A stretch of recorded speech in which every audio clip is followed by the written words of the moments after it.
എന്ത്? പരമൻ ഇന്നലെ വെളിച്ചപ്പാടിന്റെ കയ്യിൽ നിന്ന് പൊതിര് തല്ലു കിട്ടിയെന്ന്. അയാള് വാളെടുത്ത് വെട്ടാതിരുന്ന ഭാഗ്യം. എന്നിട്ട് ആശുപത്രിയില? ഏയ്, വീട്ടിലുണ്ട്. തളർന്നു കിടക്കണു. അസലായിട്ടുണ്ട്. ഇടയ്ക്ക് ഇങ്ങനെയും വേണം. ആ വെള്ളത്തിൽ എത്രയല്ല അയാൾ ഒടിച്ചിരിക്കണേ. ആ പോസ്റ്റ്മാൻ തന്നാ. നന്ദൻ എന്നും ഉണ്ടോ ഒരു കെട്ട് കത്ത്. എനിക്ക് ആരും കത്തെഴുതാനില്ല. ഗൗരിയത്തമ്മേ, വേണുവിനോട് എനിക്കൊരു കത്തെഴുതാൻ പറയോ? പറയാം.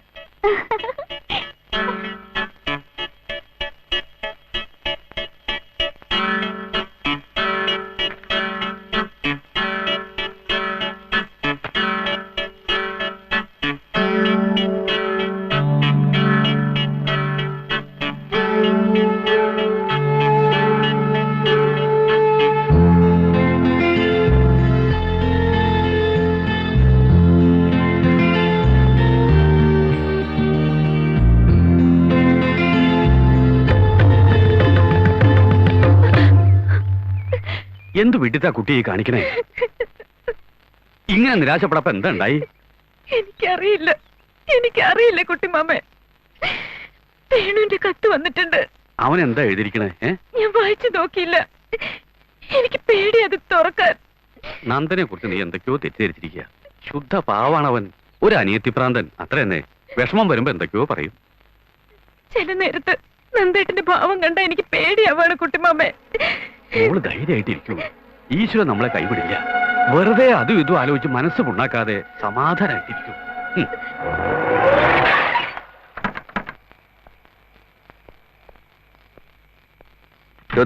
ഡൽഹിയിൽ നിന്നുള്ള ഫൈനാൻഷ്യൽ എക്സ്പെർട്സ് നാളത്തെ മോർണിംഗ് ഫ്ലൈറ്റ് എത്തുന്നു. Arrange to pick them up from the airport. Tomorrow I will meet them first thing in the morning. Yes sir.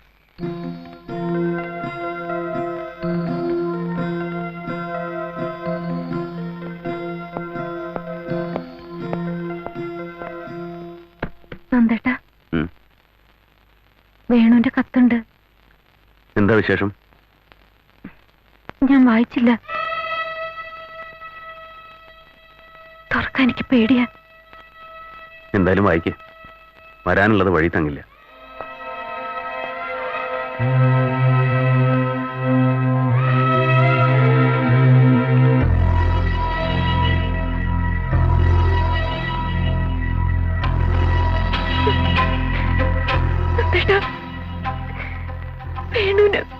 വേണുവിന് കല്യാണത്തിന് സമ്മതാണ്. ജോലിയിൽ ജോയിൻ ചെയ്തിട്ട് എഴുതാന്ന് വെച്ചിട്ടാണെന്ന്. എന്റെ പ്രാർത്ഥന ദൈവം കേട്ടു.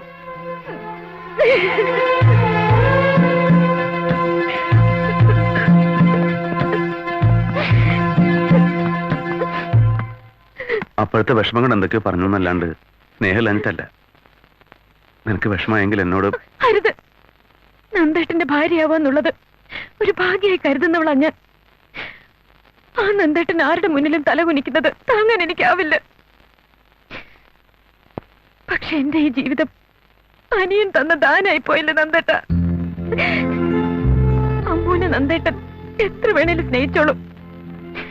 എന്നെ വെറുക്കാൻ ഞാൻ മതി. നിന്നെ വെറുക്കാൻ എനിക്കാവില്ല ഗൗരി. അമ്മൂന്റെ കല്യാണം മുടങ്ങാൻ നീ കാരണമായി പോവാന്നായിരുന്നു എന്റെ ഭയം. കഴിഞ്ഞതൊക്കെ ഒരു ദുസ്വപ്നമാണെന്ന് കരുതി മറക്ക്. ഇനി അമ്മൂന്റെ കല്യാണം.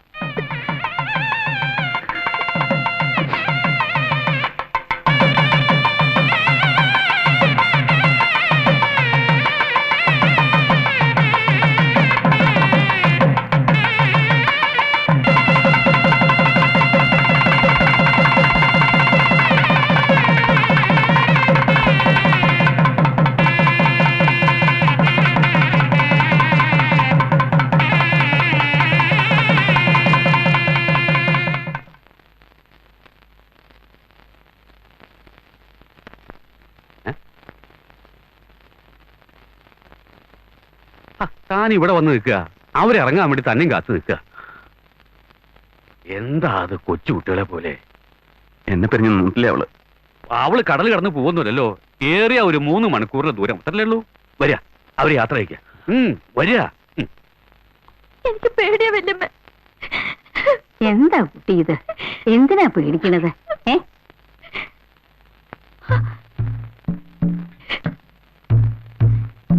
എന്നെ പറഞ്ഞേക്കാണ് നന്ദ. പോകാതെ പറ്റില്ലല്ലോ മോളെ. ഇനി നിന്റെ വീടതല്ലേ? അവിടെ നിന്റെ ഇഷ്ടത്തിന് നിൽക്കാൻ ആളുണ്ടായെന്ന് വരില്ല.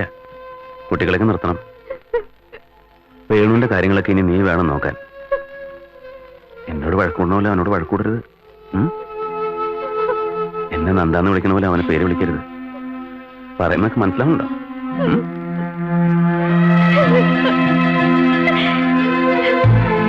ഇനി സ്വസ്ഥായി. രണ്ടു കുട്ടികളും ഓരോ സ്ഥിതിയിലായില്ലോ. ഒക്കെ ഈശ്വരാധീനം. എല്ലാം അവിടെ പറയാന്നല്ലാണ്ട് എന്താ. അതെ, അറിഞ്ഞില്ല കേട്ടോ. ഞാനൊരു കാര്യം ഏറ്റെടുത്താൽ അത് ഭംഗിയാക്കി നടത്തും.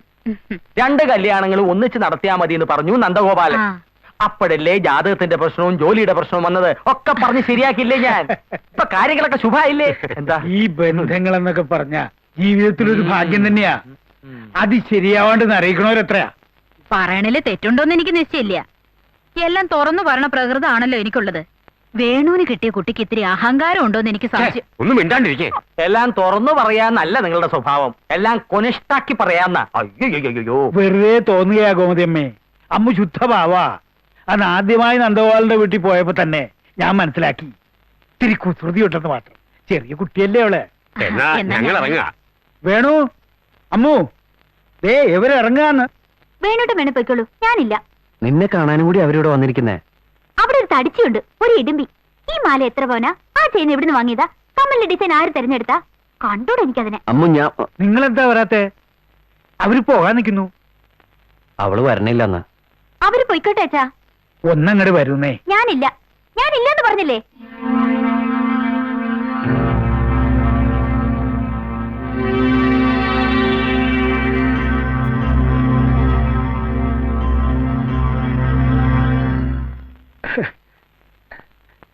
അമ്മുന് തലവേദനയാ, കിടക്കയാ, ക്ഷീണം ഉണ്ടാവും.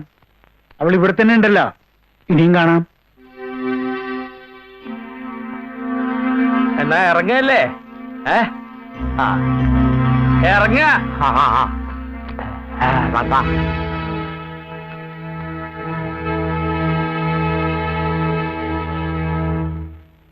മോശമായി പോയി നീ ഉമ്മറത്തേക്ക് ചെല്ലാഞ്ഞത്. എന്ത് മോശം? ആ ഇടുമ്പി എനിക്ക് ഇഷ്ടമില്ലാത്തോണ്ടല്ലേ. അച്ഛന് വല്ലാത്ത വിഷമായി. എന്തിന്? അച്ഛൻ വന്ന് വിളിച്ചിട്ട് നീ ചെല്ലാഞ്ഞതിന്. അനുസരണക്കേട് അച്ഛന് ഇഷ്ടമല്ല. അച്ഛനൊരു മാഷാണേ. അയ്യോ, ഞാൻ അതൊന്നും ഉദ്ദേശിച്ചില്ല. ഞാനും ഒരു മാഷാണ്. സോറി, അച്ഛനോടുള്ള അനുസരണക്കേട് കൊണ്ടൊന്നുമല്ല. ഞാൻ ഇപ്പൊ തന്നെ പോയി മാപ്പ് പറയാം.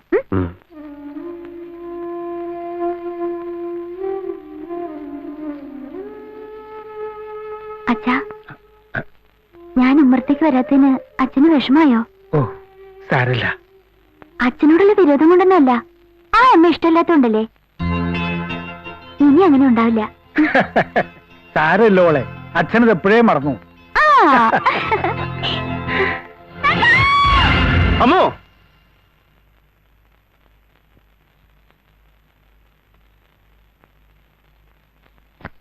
എന്താ? എന്ത് പറ്റി നന്ദേട്ടാ? ഒന്നുമില്ല, ഒരു ചീത്ത സ്വപ്നം കണ്ടു. അതെ, സന്ധ്യക്ക് കിടന്നിങ്ങനെ ഉറങ്ങിയിട്ടല്ലേ. വരൂ, താഴേക്ക് പോം. ഈ വീട് വിട്ട് പുറത്തിറങ്ങിയിട്ടില്ല അവള്. അവിടെ എങ്ങനെ ഉണ്ടാവോ? നന്ദേട്ടൻ ഇങ്ങനെ പരിഭ്രമിച്ചാലോ? ഒന്നിനൊക്കോണം പോകുന്ന കുട്ടിയല്ലേ അവള്. ഇപ്പോഴും കൊച്ചുകുട്ടിയെന്ന വിചാരം. ഇപ്പോഴും കൊച്ചുകുട്ടി തന്നെ അവള്. ഇതുവരെ തലയിലും താഴത്തും വെക്കാതെ നോക്കാൻ ഞാനുണ്ടായിരുന്നു. എന്താ നന്ദേട്ടാ ഇത്? അവിടെ അവളെ നോക്കാൻ വേണൂല്ലേ? അച്ഛനില്ലേ? ആ, എല്ലാരും ഉണ്ട്. ഗൗരിയുടെയും വേണുവിന്റെ അമ്മയെ ഞാൻ കല്യാണം കഴിച്ചോണ്ട് വരുമ്പോഴും ഇതന്നെയായിരുന്നു സ്ഥിതി. പെണ്ണുങ്ങൾ ആരും ഇല്ല വീട്ടില്. അച്ഛനും അച്ഛന്റെ ഏട്ടനും മാത്രം. അവിടെ നേരെ മറിച്ചാ. എല്ലാരും പെണ്ണുങ്ങളാ. നന്ദ മാത്രമേ ആണായിട്ടുള്ളൂ. അതെന്താ? കുട്ടിയമ്മയുടെയും പരമന്റെയും കാര്യ ഞാൻ പറയണേ. കുട്ടിയമ്മ കഥകളിയില് പെൺവേഷം കിട്ടിയിരുന്ന ആളാ. പരമനില്ലേ, വെള്ളച്ചിന്റെ ഭർത്താവ്. അയാൾക്ക് ഭഗവതിന്റെ വേഷം കിട്ടില്ല പണി. അങ്ങനെ രണ്ടുപേരും പെണ്ണുങ്ങളാ. ഇതേ കൊണ്ട് മുകളിലോട്ടിയല്ലേ. പുതുമണവാട്ടിയെ അറയിലാക്കാൻ ഇവിടെ അമ്മായിയോ ചെറിയമ്മയോ ആരും ഇല്ല. ഇനി ഇവിടുത്തെ എല്ലാ കാര്യങ്ങളും നീയാണ് നോക്കേണ്ടത്. ഗൃഹലക്ഷ്മി എന്ന് കേട്ടിട്ടില്ലേ? അതൊരു മാസികയുടെ പേരില്ലേച്ചാ? എന്നെ കൊണ്ട് ആവും പോലെയൊക്കെ മണിയറ അലങ്കരിച്ചിട്ടുണ്ട്.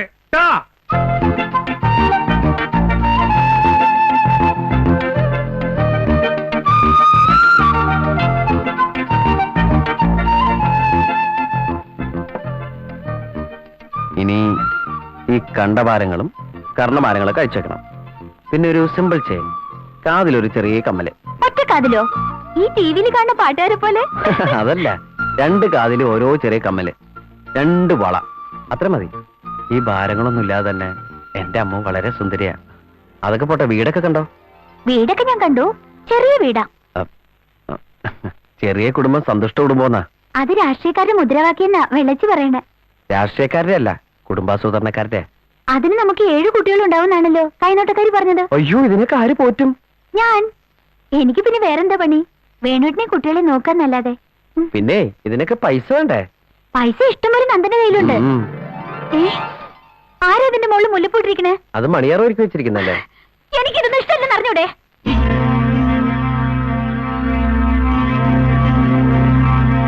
കല്യാണ നേരത്തെ ഒരു ഇത്തിരി സമയത്തേക്ക് ഞാൻ എങ്ങനെ ഈ മുല്ലപ്പൂന്റെ നാറ്റ് സഹിച്ചെന്ന് എനിക്കേ അറിയൂ. ഞാനിത് ആദ്യമായിട്ട് കേൾക്ക. മുല്ലപ്പൂന് നാറ്റോ? അതെ, നാറ്റം തന്നെ. എനിക്ക് തലവേദന എടുക്കും. ഒന്ന് പതുക്കെ പറയും. അച്ഛൻ മെനക്കെട്ട് അലങ്കരിച്ച. മെനക്കെട്ട് അലങ്കരിച്ചിരിക്കണോ? നിങ്ങളുടെ അച്ഛന് വേറെ ജോലിയൊന്നുമില്ലേ?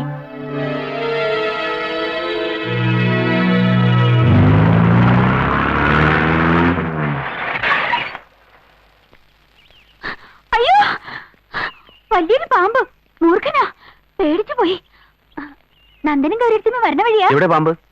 തൊടിയില്. ഞാൻ പറഞ്ഞിട്ടില്ലേ തൊടിയിലൊന്നും ഇറങ്ങി നടക്കണ്ടെന്ന്. മത്തൻ വെള്ളിയില്ലേ മത്തൻ, എത്ര വലുതായി നോക്കാൻ പോയതാ ഞാൻ. അച്ഛനും വേണു ഇവിടെ. വേണുട്ടൻ കോളേജിന് വന്നിട്ടില്ല. അച്ഛൻതാ അപ്പുറത്തെ വീട്ടിലേക്ക് പോയതാ. വീട്ടിനകത്തും പേടിപ്പിക്കുന്ന ജീവികളെന്നെന്താ? പൂച്ച, എട്ടുകാലി. ഇന്നാളുണ്ട് അടുക്കളയിൽ ഒരു പോക്കാച്ചി തവള. ദാ ഇത്രയുണ്ട്. അതൊക്കെ എല്ലായിടത്തും ഉള്ളതല്ലേ. അമ്മ വലിയ വീട്ടിൽ വളർന്നോണ്ട് തോന്നതാ. കുറച്ചു കഴിഞ്ഞാൽ എല്ലാം ശരിയാവും. എവിടെ ശരിയാവാനാ? ഓരോ ദിവസം പുതിയ പുതിയ പേടികളാ. മനസ്സ് പേടിക്കുക രാവിലെ എണീക്കുമ്പോ മുതല്. നന്ദാ, ഞാൻ നമ്മുടെ അവിടേക്ക് വന്നോട്ടെ? നിനക്ക് എപ്പോ വേണേലും അങ്ങോട്ട് വരാലോ. പക്ഷേ നീ ഇവിടെ അല്ലേ മോളെ നിൽക്കേണ്ടത്. എന്നാലും ഈ ഡേഞ്ചറസ് സർക്കംസ്റ്റൻസസിൽ എങ്ങനെയാ കഴിഞ്ഞുകൂടുക? നീ വേണുവിനോട് പറയും കുറച്ചു ദിവസം അവിടെ നിൽക്കാൻ. അല്ലെങ്കിൽ കുറച്ചു ദിവസം ആക്കണേ, അവിടെ ധാരാളം സ്ഥലം ഉണ്ടല്ലോ. നന്ദേട്ടൻ തന്നെ വേണുവിനോട് ചോദിച്ചോളൂ. ഇതാ വരുന്നുണ്ട്. വാ അമ്മു. നിങ്ങളെപ്പോ വന്നു? വന്നോളൂ. ഞങ്ങള് 3-4 ദിവസമായിട്ട് പുറപ്പെടാൻ തുടങ്ങിയിട്ട്. ഇന്ന് നാളെന്ന് പറഞ്ഞാൽ നീണ്ടു. വാ. അങ്ങോട്ട് കാണാത്തോണ്ട് ഇങ്ങോട്ട് അന്വേഷിച്ചിറങ്ങിയതാ. നിങ്ങൾക്ക് കുറച്ച് ദിവസം അവിടെ നിന്ന് താമസിച്ചൂടെ? കോളേജിൽ പോകാനും അവിടെ നിന്നല്ല അടുത്ത്. അപ്പൊ ഇവിടെയൊക്കെ ആര് നോക്കും?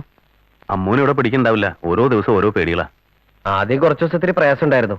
അത് ആർക്കായാലും ഉണ്ടാവില്ലേ? ഇപ്പൊക്കെ ശരിയായി. ഇവിടുത്തെ പോലെ അവിടെയും കരുതാം. അമ്മൂന്റെ ഒരു സേഫ്റ്റിയോടെ ആലോചിക്കുമ്പോ ഇവിടെയും ഷീസ് ക്വൈറ്റ് സേഫ്. ഒന്നുകൂടെ ആലോചിക്കും. നിങ്ങൾ രണ്ടാളും അവിടെ ഒന്ന് താമസിക്കുന്ന എന്റെ അഭിപ്രായം. നന്ദേട്ടന്റെ അഭിപ്രായം പറഞ്ഞു. പക്ഷേ എനിക്ക് എന്റേതായ ഒരു അഭിപ്രായം ഉണ്ടാവുമല്ലോ.